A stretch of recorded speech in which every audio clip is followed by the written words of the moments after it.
سلطان غزنوی بادشاہ ایک دن بیٹھے ہوئے تھے اپنے دربار میں اور لوگوں کا ہجوم تھا۔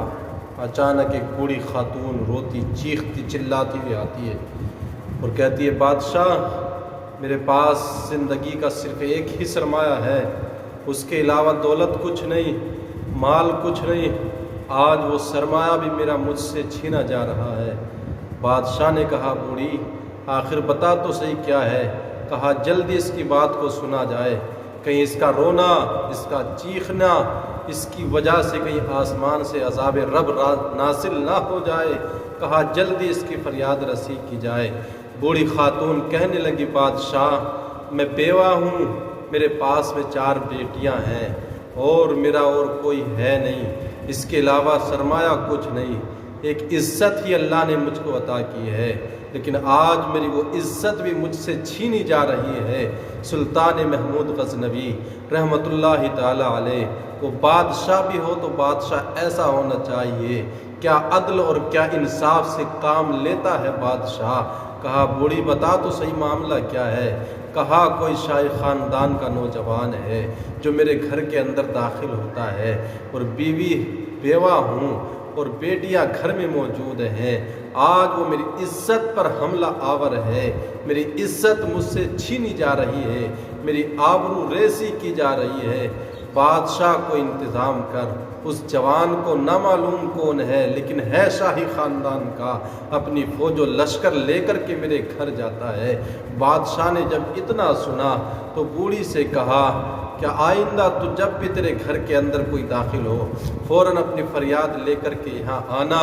میں نے اپنے سارے سپاہیوں فوجیوں کو بول دیا ہے کہ رات کے ہر پہر بھی تیرے لیے میرے در کا دروازہ کھلا ملے گا۔ کچھ دن بیتے تو وہ شاہی نوجوان پھر اپنے چند عیاش دوستوں اور فوج و سپاہ کے ساتھ اس بیوہ خاتون کے گھر پہنچ جاتا ہے۔ وہ بوڑھی گھر سے اٹھی، لڑکھڑاتے ہوئے قدم ہے، سینے میں دل ڈگمگ کر رہا ہے، بادشاہ کے دربار کی طرف جاتی ہے اور بادشاہ کو جا کر کے قصہ سناتی ہے۔ بادشاہ سلطان محمود غزنوی رحمۃ اللہ تعالی علیہ بڑھیا کی بات سن کر کے اس کے ساتھ اس کے گھر میں آتے ہیں۔ دیا جل رہا تھا، کہا دیے کو بجھا دیا جائے، اور آپ نے دیا بجھانے کا کہا۔ بوڑھی کے گھر میں داخل ہوئے، نوجوان موجود تھا، نیام سے تلوار نکالی اور تن سے سر کو جدا کر دیتے ہیں سلطان محمود غزنوی۔ وہ گردن الگ تڑپ رہی تھی، سلطان محمود غزنوی کی زبان سے نکلا، اللہ اکبر۔ بادشاہ یہ سب کرنے کے بعد جو ہے تو واپس جانے لگے، بڑھیا سے پہلے دیا بند کرایا، پھر اللہ اکبر کہا، پھر پانی طلب کیا، کہا روٹی تو کھلاؤ۔ اب بادشاہ نے جب پانی پیا تو 1 گلاس 2 4 گلاس نہیں، پورے 2 جگ پانی بادشاہ سلطان محمود غزنوی پی گئے۔ روٹی کھائی تو سوکھی روٹی کے ٹکڑے ملے۔ اب بادشاہ جانے لگے تو وہ خاتون قدموں میں گر گئی، کہا، بادشاہ سلامت، اس راز کو تو فاش کرتے چلے جاؤ، بات کچھ سمجھ میں نہیں آئی۔ آپ آئے تھے، دیا جل رہا تھا، آپ نے دیا بجھانے کا کہا، آپ نے دیا بجھا کر کے پھر اللہ اکبر کہا، پانی طلب کیا تو اتنی بھاری مقدار میں پانی پی گئے، سوکھی روٹی کے ٹکڑے آپ نے کھائے ہیں، آخری راز کیا ہے؟ تو بادشاہ نے کہا، بوڑھی راز کو راز ہی رہنے دے تو بہتر ہے، لیکن بوڑھی دامن گیر ہو جاتی ہے، بادشاہ کے قدموں سے لپٹ جاتی ہے اور بادشاہ سے پوچھتی ہے، آخر راز کو بتا کر کے تو چلے جاؤ، اتنی کرپا تو میرے اوپر کر کے جاؤ۔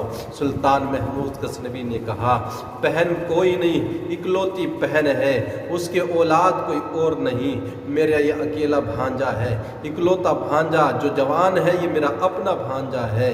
میں نے دیا اس لیے بجھایا کہیں ایسا نہ ہو کہ بھانجے کی گردن پر تلوار چلاتے ہوئے مجھ کو بہن کی صورت نظر آ جائے۔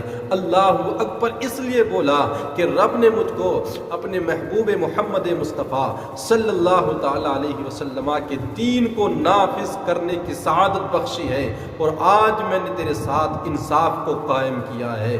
پانی معیاری مقدار میں اس لیے پیا کہ جس روز تو اپنی فریاد لے کر، اپنی شکایت لے کر کے میرے دربار میں پہنچی تھی، اس وقت سے لے کر اب تک پانی کا قطرہ بھی میرے حلق سے نہیں گزرا ہے، اس لیے کہ اس وقت قسم کھا لی تھی کہ جب تک تجھ کو انصاف نہیں دیا جائے گا اس وقت پانی کا قطرہ اور کوئی لقمہ حلق سے نہیں نیچے اترے گا۔ یہ روٹی اس وقت کی رکھی ہوئی ہے جو سوکھ کر کے اب دیکھ کے ٹھیکری بن چکی ہے۔ یہ سوکھی روٹی کے ٹکڑے اس لیے کھائے گئے۔ جب بادشاہ کی حالت کو دیکھی تو وہ گوڑی عورت جو دھرم سے ہندو تھی قدموں میں گر جاتی ہے، کہنے لگی سلطان میں نے تیرے نبی کی کیفیت اور صورت کو نہیں دیکھا، ابو بکر و عثمان و علی کے کردار اور ان کے حالات کو تو میں نے نہیں دیکھا، لیکن آج سلطان تیرے اندر ابو بکر کی صداقت بھی مجھ کو نظر آتی ہے، عمر کی عدالت بھی نظر آتی ہے، عثمان کی سخاوت، علی کی طاقت مجھ کو نظر آتی ہے۔ آج میں نے ان لوگوں کو دیکھا نہیں تھا، لیکن آج تیرے جسم میں، تیری ذات کے اندر مجھے ان تمام کے کمالات، ان کی کیفیتیں نظر آ رہی ہیں۔ بادشاہ پھر دیر کیوں کرتا ہے کہ جس کو دیکھا نہیں لیکن جس کے ماننے والے آج بھی ان کیفیتوں کو لے کر کے دنیا میں گھوم رہے ہیں، پھر ہم کو بھی تنہا نہ چھوڑ۔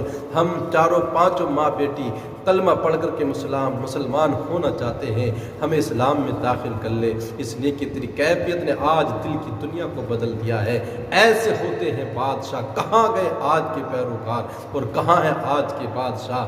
مصطفیٰ نے ایسے ہی عادل حکمراں کے بارے میں فرمایا ہے کہ رب جس دن اس کے عرش کے علاوہ کوئی سایہ نہیں ہوگا، عادل اور انصاف پرور بادشاہ کو اپنے عرش عظیم کا ٹھنڈا سایہ نصیب